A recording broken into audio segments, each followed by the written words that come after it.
Alright, what's going on, guys? Welcome to episode 5 of Not So Cheap Build, where I'm building a Bronco out of two Broncos for the most part, interchanging parts and things like that. If you haven't seen 1 to 4, please go back to my channel, watch 1 to 4 and enjoy.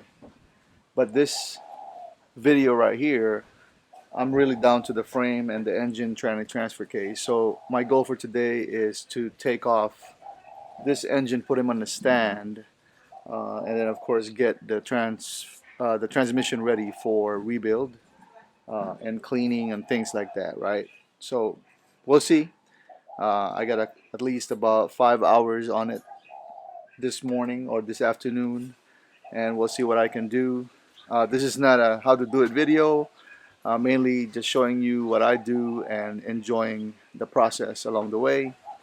If you have any questions though, if you have any questions, hit me up on the comment section below and see what I can do to answer those questions. But here we go.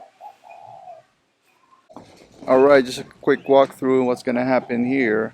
I'm taking off all the accessories in the front, both the exhaust on both ends, leaving the distributor here, but taking off the distributor wires, the carburetor, leaving the intake and all of that stuff because I still need to do compression test on this. So before I take the engine off, the transmission and the transfer case, I'm going to do the compression test and then I'll go from there. I am still using this engine no matter what, if the compression is good or bad, because this is a 351 Windsor 1971-ish 2-valve. It's not the 4-valve one, but it's still a good engine in my opinion. And then of course we already talked a little bit about the C4 transmission here. I'm going to rebuild that. I've already ordered parts for it. It's either I'm going to rebuild this or the one that's coming off of that Bronco over there. The transfer case, I'm leaving that here. I'm going to clean it, change the gasket, change the fluid, things like that. The thing I'm not going to use here probably is the rear drive shaft. It doesn't look solid. I think I'm just going to buy a new one. The rear end and the front end are the same year as that one, so Ford 9-inch and Dana 44 front end right here. I am not going to use this because it is so rusty that one is in better shape, right? So I'm going to leave that. This came with disc brakes in the rear. I think that's from the old Granada, those cars back in the 70s. I'm not quite sure if I'm going to rebuild that or not yet, or stick with the drum brakes in the rear. The front came with this huge brake calipers, so I might take a look at see what that is and rebuild that. Anyways, got a lot of work to do today, so we'll see. Hey guys, like anything else, I'm gonna just start somewhere, right? So this time I'm gonna start with the taking off this carburetor. But just to point out, this is an old school thing. I'm gonna keep it carbureted like this because I'm not gonna be four-wheeling with this too much. It'll be more like a cruising car. But this is a Holley 4-barrel carburetor. The original carburetor that came with this car is long gone, but it's good that they updated it to the Holley. Now this intake right here, the air intake. This is original to the 351 Windsor that's on this car. I might change it to an aluminum just to save a little bit of weight. So, but I'll start with this and see what happens.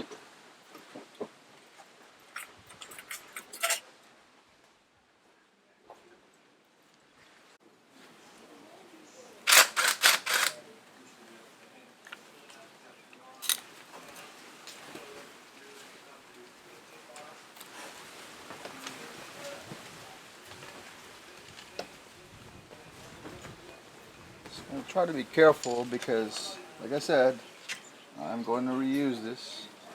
Don't drop it. Anyways, guys, I'm wearing the Japanese selvage here, and I'm gonna do a video of washing it. I've been rubbing it on this dirty frame, oily, everything. But I'm gonna go make a video of how to wash it because that's what we do.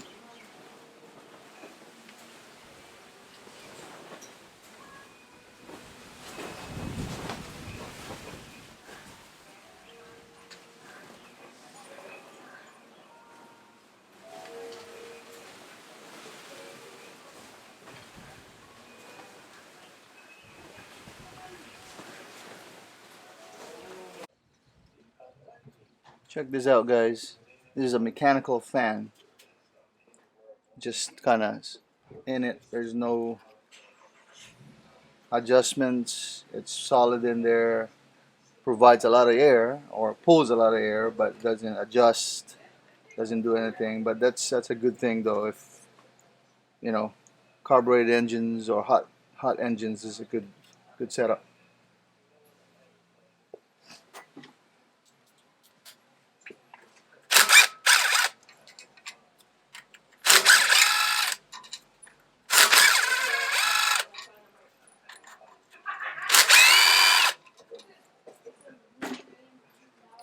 What drives it? Well, belts, of course. It's attached to the water pump right here, and the water pump is attached to the timing chain cover, which tells me it's a 351 Windsor because 351 Cleveland and 351 M. That's kind of built into the block. Pretty cool.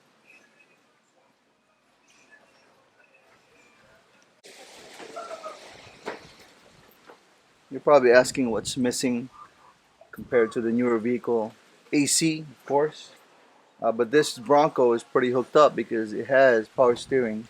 You know what I mean? And this is the alternator, and this is what I'm going to change from this having an external regulator to something like a 3G that has an internal regulator. It's kind of new. All of these driven by two belts.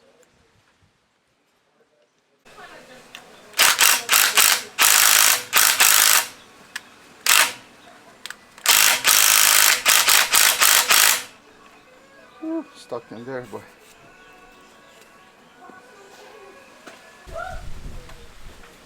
Oh, doesn't want to come off. BFH. I think she will come off. Just a quick.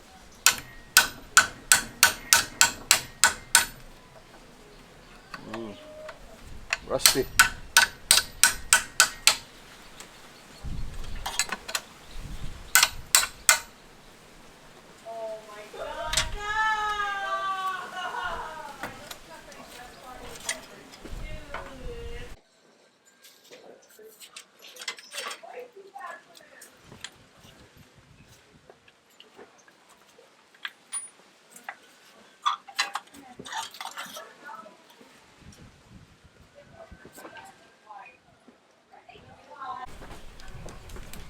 In case you're wondering, I'm doing section at a time and keeping things together so that it's easier for me to obviously, put them back together later on.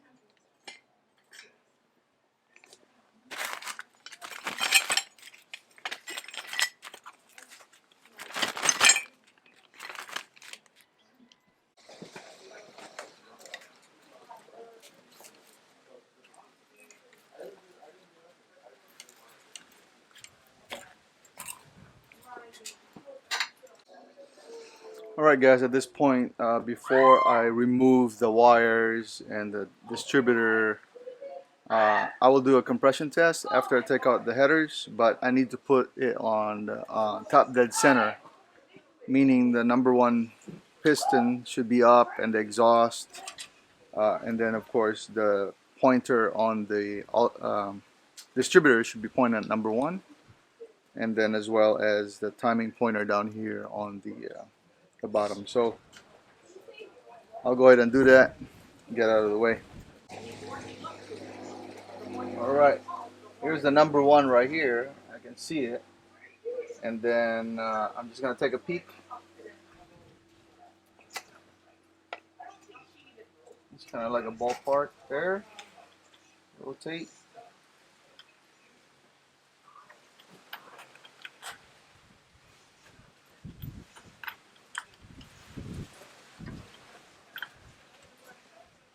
Probably be easier if you take off the spark plugs, but we're at this stage where I mean, it's not that bad.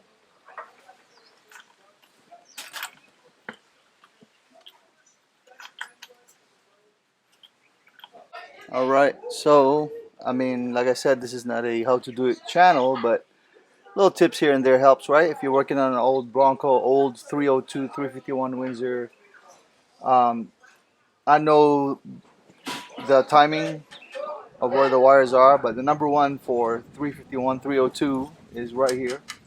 So three things gotta happen. The pointer has to be in the top dead center right here, and then that should point to the number one, the distributor, and then this should be up. And that's how I know it's up. Is I'm gonna stick a screwdriver, it doesn't go any further, right?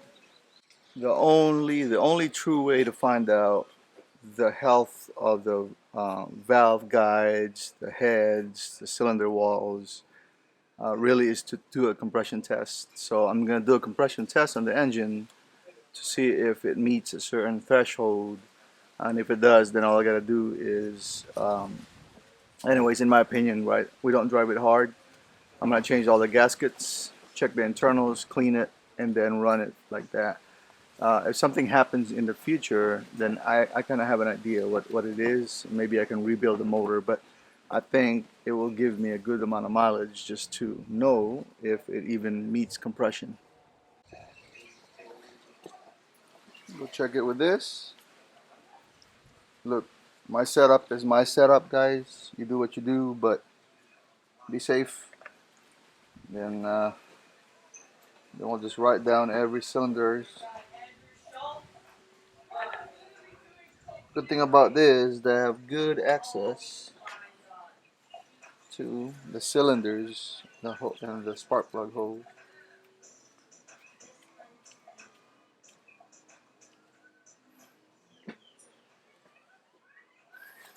Fire in the hole.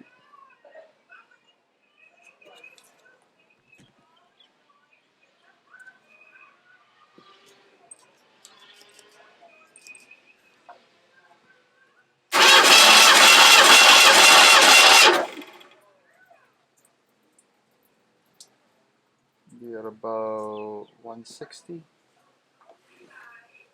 Anything over 100 is good.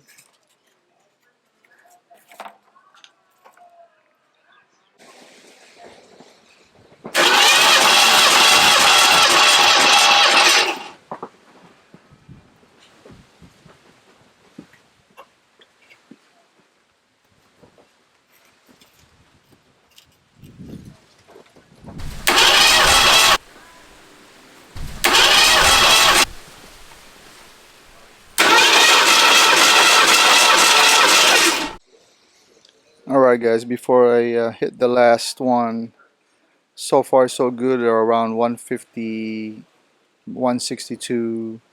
I think anything below 100 is bad. So this motor is in good shape.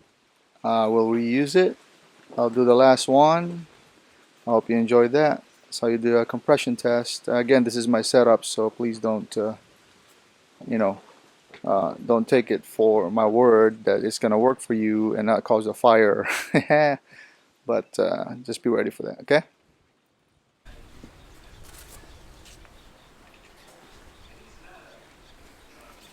Last one. Perfecto mundo. Good shape. I'm pretty stoked about the fact that the motor is in good shape. So I'm going to continue to take apart, take things off the frame, whatever. I'm not even sure if I'm going to be able to take the motor and the tranny out.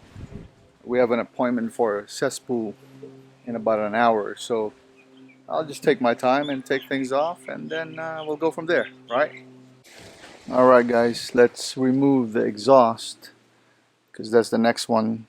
But what I'm going to do is I'm going to cut it in certain areas, and maybe I can take it to the local exhaust shop and have them bend something like this. I'm going to use a brand new exhaust with Flowmasters, but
shitty ass headers, long tube, but I mean look at these welds and this access to the bolts. They suck. Alright guys, this teaches me a lot of patience. You know, that's why I love working on these things, because the moment you get impatient, then either you get hurt or you break something or you just give up. So best way to accomplish something, working on cars.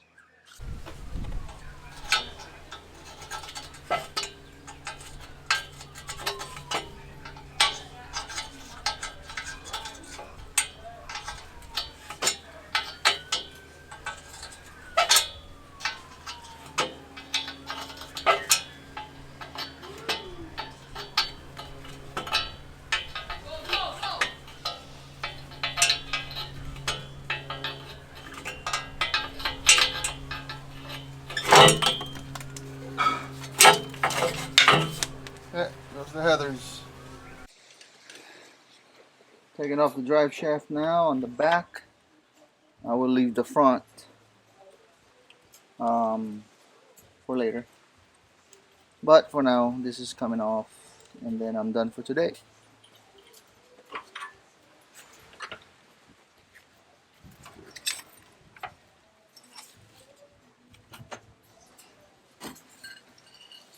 Even though this is rusty, guys, this is very expensive, this part right here. And it can always be refurbished. Alright guys, I think I'm gonna call it a day. I wasn't able to remove the engine and the transmission for this episode, but what I will do is I will definitely do that on the next one. I was kind of got bogged down by the removing the headers. I didn't want to, you know, break any of the bolts that hold the headers in place, because that's a little bit harder to remove on a steel heads like this one. Aluminum heads, I think it's easier for me to remove it than the steel heads. Otherwise, it's already bare, ready to come off. I'll probably drain the fluid before it comes out, separate the engine from the tranny, put the engine in a stand, things like that. It's getting bare. The drive shaft came off as well. And like I said, I wasn't going to reuse those because they're rusty. But I'll probably take it to the shop and get it, you know, formed up, the exhaust, I mean. Box of parts. I always put bolts and things like that together so that I can remember where the hell they are, even though if I don't use it or not. As you can see over there, I have boxes and things. The body parts are in my backyard, unfortunately, but I'll get to those pretty quickly. That's what it looks like now, guys. It's moving along pretty quickly, and please keep track of it. One last thing before I go. After I did a compression check, I put it back on top dead center, just for your information, because I always do that right before I take apart the engine so that I don't have to mess with it inside. And when I put it back together, it's easier for me to put back the distributor and everything back together and fire it up right after without worrying about the timing of the engine. That's pretty much all I got for you this week on the not so cheap build, early Bronco build.